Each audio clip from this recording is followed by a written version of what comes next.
Бир нече жолу кала тургундарынын нааразычылыгын жаратып, ал тургай бийлик өкүлдөрүнүн баш оорусуна чейин айланган эттин баасы али күнгө чейин ордуна коюла элек. Мындан улам пайдалануучулар көйгөйдү көзөмөлгө алып, анын баасын эл капчыгына ылайык кылып берсе дешет. Учурда каладагы атайын эт сатуучу павильондордо мал эти 320 сом экени белгилүү болсо, жеке менчик эт сатуучу дүкөндөрдө 330 сомго чейин көтөрүлдү. Анын себебин касаптар малдын кымбатташы менен түшүндүрүшүүдө. 130-дан сатабыз. Ошо неге бакым, не кымбаттап атат деген суроо болот. Билбейм онусун. Силер эмеден канчадан алып атасыңар адамдардан? 310-дан алабыз. 310дан 20 сомго сатып атасыңар, 20 сомго сатабыз. Эт силерге кымбат келип атабы же кандай? Этти азыр биз ушу элден да алабыз да. Ушу элдерди азыр багыш кыйын, жем кымбат. Анан оны 3 ай бакса, жерге жем эм чыкпай атат азыр.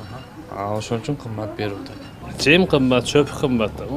Сиздер өзүңүздөр канчадан алып атасыздар ошо баягы убойныйлардан же элдерден? 310 сом алабыз, союп атабыз. Сатышына 20 сомун кошуп атасызарбы? Курuyт да, бир күндө түгөбөйт да, бугеш 3 күндө түгөйт, 4 күндө түгөйт. Кургап кетиши бар да, ушу эле. Бул эми касаптардын айтымындагы баа, балким мындан да арзан болушу мүмкүн. Базарда малдын баасы анчейин деле жогору эмес экенин айткан шаар тургундары мындай баа кайдан коюлуп жатканын түшүнө албай убара. Burada 270 ile az 330 som ettim bası. Mal pazarda alacağım. Görüyorsun tura. 20 bin som alasın. Bir soyuşta. Birden 330 somdan satadat. Arzan boş gibi de. Kıyın bol otadı, arzan boş. Onda kımbattap atır azmaz. Men kıyladan beri ettin bu yaktan alыбай атам да. Өз жактан алып атам. Тийиштүү кызматтардын бул багытка көңүл бурбай, бурсада жыйынтык чыгара албай жатканына нааразычылык билдиргендердин суроолоруна жооп алып берүү максатында биз монополияга каршы күрөш агенттигинин Ош шаардык башкармалыгына кайрылдык. Кыргызстан боюнча бир айдын ичинде ошол допустим эт 20%дан көтөрүлүп түшпөй туруп алса, анда мамлекет көзөмөл кылат. Мамлекет өзү көзөмөл кылган токтомун чыгарат. Ошол токтомдун негизинде анан мамлекет көзөмөлдөй алат. Биз мамлекеттик орган болгондон.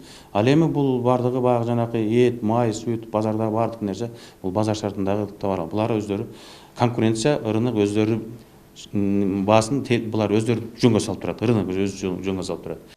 Мындагылардын айтымына караганда жеке менчик ишкердүүлүктөгү бааларды көзөмөлдөөгө башкармалыктын укугу жок. Мындан улам аталган мекеме кайсы гана продукция болбосун анын өздүк наркы, келтирилген чыгымдарына мониторинг жүргүзүп, өкмөткө жана жергиликтүү бийлик органдарына гана билдире алат. Айтымдарында эттин баасын кымбаттап жатканы боюнча шаардык мэрияга буга чейин кайрылышкан. Ал эми каладагы бул багытта ишкердүүлүк кылган жеке тараптар менен жолугушуп, маселени оң тарабына чечебиз деп убада берген кала бийлигинин өкүлдөрү учурдагы маселе боюнча интервью берүүдөн баш тартты.